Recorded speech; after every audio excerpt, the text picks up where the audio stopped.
என்ற விஷயம் மக்கள் ஆவலுடன் எதிர்பார்க்கக்கூடிய ராகு கேது.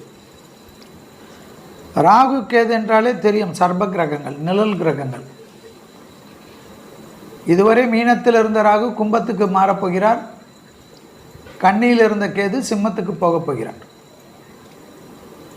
திருக்கணிதத்தின்படி 18/5/2025 நல்ல வேளை.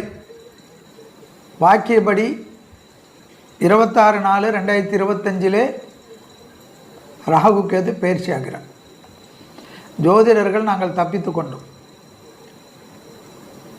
ஏனென்றால் வாக்கியம் பெருசா, திருக்கணிதம் பெருசா, பட்டிமன்றமெல்லாம் சனி பயிற்சியில் வந்துவிட்டது.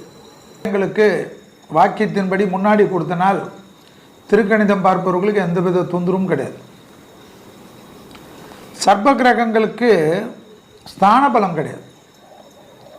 12 வீட்டில் இவர்களுக்கு எந்த வீடும் கிடையாது என்பதுதான் ஜோதிடத்தில் இருக்கக்கூடிய விதிகள்.